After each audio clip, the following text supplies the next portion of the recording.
Halo guys, jumpa lagi dengan Sofyan dari Berita Gadget. Ini dia Realme 11, smartphone yang di awal itu nggak menarik ya, tapi sekarang beda lagi. Apakah makin menarik atau malah ya tetap nggak menarik? Langsung aja kita bahas.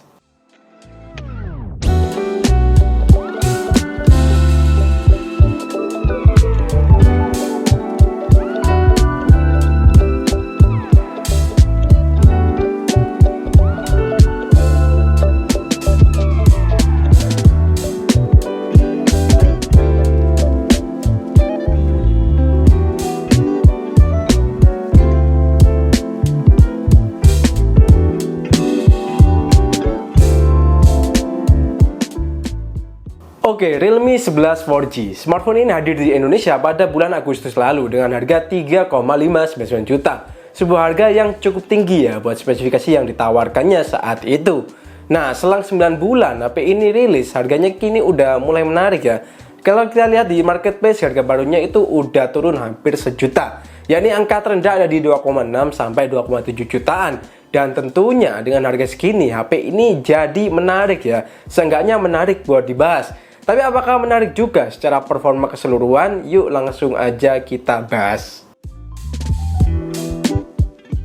Pertama soal desain, jujur saya kurang suka ya dengan penempatan kameranya ini. Terkesan terlalu ke atas, andai bisa ditaruh agak bawah dikit gitu ya. Mungkin kayak Realme 12 series, jadi mungkin bakal lebih menarik. Selain itu finishing glassnya ini juga bikin gampang kotor ya kalau nggak pakai casing. Tapi soal warna saya suka, kesan mewahnya itu dapat dan juga sangat elegan.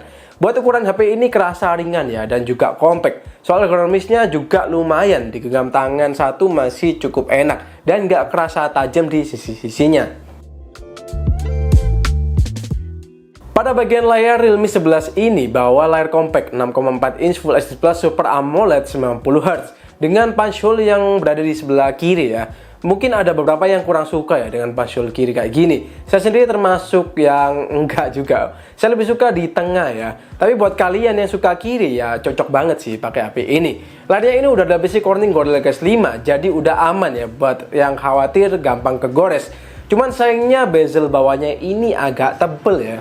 Buat kualitasnya menurut saya ini bagus ya. Layarnya kerasa smooth dan gak ada touch delay. Untuk warnanya ini khas AMOLED, gelapnya pekat dan warnanya juga vibrant. Menurut saya AMOLED-nya ini itu masih nggak yang lebay ya, yang saturasinya masih di batas normal, walau udah di set vivid. Tapi kalau kalian pengen experience nonton yang lebih vibrant lagi, bisa aktifin video color boost ya, yang lumayan ngangkat warna. Soal kecerahan juga nggak ada masalah, brightness-nya udah bisa sampai 1000 nits, sehingga pas dipakai di kondisi outdoor pun masih kelihatan nyaman. Cuman menurut saya auto brightness-nya ini agak kurang peka ya, jadi lebih nyaman pakai manual brightness. Di sektor performa, sejatinya chipset Realme 11 ini termasuk chipset mainstream ya, apalagi di harga 2 jutaan. Tapi meski begitu, MediaTek Helio G99 ini juga nggak bisa dibilang jelek ya di harganya. Performa dan efisiensinya itu memang masih paling oke buat kelas chipset 4G, sehingga banyak yang pakai ya. Lantas apakah termasuk buruk? Ya enggak ya kalau menurut saya, malah sebaliknya chipset ini bagus ya karena bisa diandalkan. Untuk skornya di Antutu bisa dapat 418 ribuan, bukan yang paling tinggi, but it's okay, tapi performanya juga lumayan bisa diandalkan kok. Mobile Legends bisa dapat grafik Smooth Super, High Super, dan juga Ultra Super. Main di Smooth Super nyaman banget. Framing lancar, Warlord juga lancar, dan rata-rata FPS ada di 55 FPS dan stabil. Buat suhunya di awal ada di 33 derajat, dan 30 menit kemudian masih adem ya di angka 40,1 derajat. Untuk PUBG Mobile dia bisa dapetin grafik Smooth Ultra, Medium Ultra, dan juga HD High. Kami coba main di Smooth Ultra, kerasa lumayan lancar ya, dan ada sedikit drop framerate saat ketemu musuh banyak. Untuk framerate-nya ini di awal main lobby emang stuck di 30 fps, tapi pas main udah ningkat di 40-an fps. Untuk rata-ratanya dapat di 34 fps ya, dan masih nyaman. Hal yang kurang mungkin kalau kalian bisa pakai gyro ya, dan ada kerasa delay karena di sini gyronya masih software. Suhu di game ini awal ada di 32 derajat ya, 30 menit kemudian ada di 40,4 derajat. Naik ke game yang lebih berat yakni Genshin Impact. Di sini secara default dapat di lowest 30 fps dan untuk mainnya cukup lancar. Explore World juga lumayan lancar, namun juga ada sedikit frame drop ya. Tapi overall tetap stabil di angka 27 sampai 30 fps untuk lowest 30 fps. Tapi kalau kalian main medium baru akan mulai kerasa kurang stabil ya frame rate-nya. Jadi bisa turun ke 19 fps dan kadang juga bisa 34. Untuk suhunya di awal main masih di 33,5 dan 33 menit kemudian ada di 45,9 derajat. Jadi lumayan panas ya. Jadi mending main lawas aja deh. Nah, untuk game yang lebih berat seperti Car X-Street, HP ini agaknya kurang nyaman ya. Secara grafik dia dapat di rata 2, smoke low dan juga motion blur on. Buat main cukup lancar ya sebenarnya, cuman sering ada drop FPS saat kecepatan penuh, drift juga saat tabrakan. Rata-rata di game ini dapatnya di 19 fps dan kurang stabil. Tapi buat harga 2 jutaan tentunya hal ini masih normal ya. Buat suhunya awal main di 34 derajat dan 33 menit kemudian ada di 43,9 derajat. Kerasa lumayan anget. Overall buat main Mobile Legends, PUBG, Genshin Impact masih aman ya. Tapi kalau main Car X-Street udah kurang cocok sih rasanya. Di sektor baterai, Realme 11 ini meski bodinya kecil, tapi dia muat baterai 5000 mAh. Buat fast charging-nya udah bisa sampai 67 watt ya, which is kenceng banget buat harga 2 jutaan.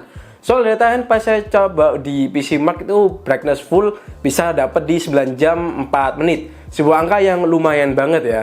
Kalau buat nge-game Mobile Legends 30 menit ngurang 6%, PUBG Mobile 30 menit ngurang 9%, Genshin 30 menit ngurang 8%, dan Car X-Street 30 menit ngurang 9%.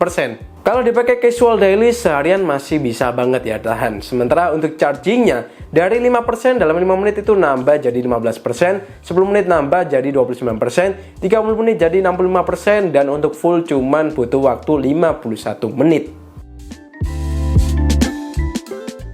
Masuk ke sektor yang mungkin bakal jadi hal yang harus diperhatikan dari HP ini, yakni kameranya.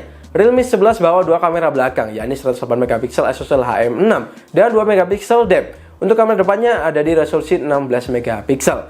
Di mode kameranya ya standar aja, ada foto, video, street, dan juga mode pro. Nah, di mode pro-nya ini ada beberapa mode lagi ya, seperti movie, dual view video, dan juga lainnya. Yang spesial di mode pro ini kita bisa motret RAW di HP ini. ISO-nya bisa sampai 100 sampai 6400, shutter speed 1/8000 sampai 30 detik. Masih bisa banget ya buat foto long exposure yang butuh manual. Untuk hasilnya kamera 108 megapiksel ini tergolong bagus ya di kelas harga 2 jutaan. Warnanya itu lebih ke eye pleasing, jadi tipe yang diupload di sosmed itu ready, jadi nggak perlu diedit lagi. Selain itu saya juga suka banget dynamic range-nya itu luas dan detailnya juga nggak kerasa over sharpen.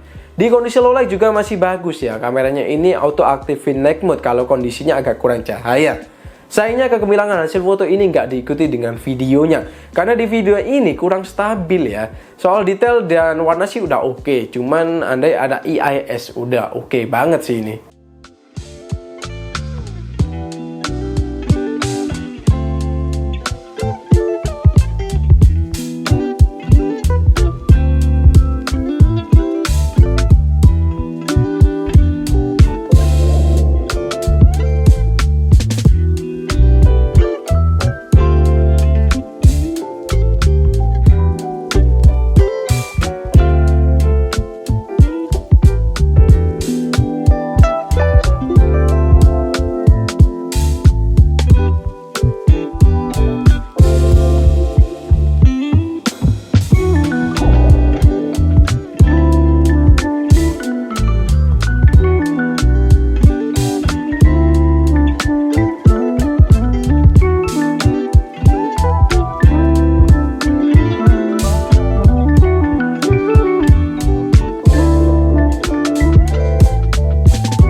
Buat experience pakai HP ini nyaman banget ya, apalagi ukurannya ini yang nggak terlalu gede, dipakai satu tangan masih bisa banget. Soal UI-nya sayangnya belum dapat Android 14 ya hingga video ini dibuat. Saya juga udah nyari dan belum ketemu kapan jadwal update-nya. Tapi harusnya bakal dapetin sih karena Realme 10 aja udah ada jadwalnya. Soal IP rating juga saya belum nemu informasi tentang HP ini. Jadi kemungkinan nggak ada paling. Jadi harus lebih teliti ya kalau kalian suka main air. Untungnya untuk NFC dia udah ready ya dan berjalan mulus. Sementara untuk audionya dia masih bawa satu speaker aja. Bagian bawah sini ya alias mono. Untuk kualitas suaranya menurut saya ya oke aja, nggak yang bagus banget. Saya lebih rekomenin untuk suara sampai 100% aja. Karena kalau 200% suaranya jadi kerasa pecah. Selain itu haptic feedbacknya juga kerasa biasa aja dan nggak terlalu spesial.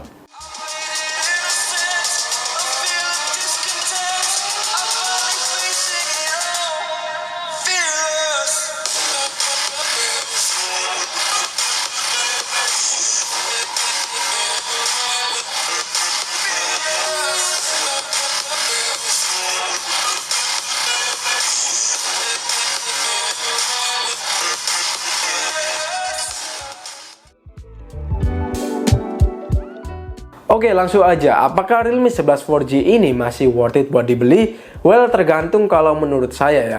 Kalau kalian suka HP compact, anti-mainstream, punchhole-nya, dan kameranya itu yang bagus, serta charging cepet ya, nggak lupa HP ini pantas banget buat dilirik.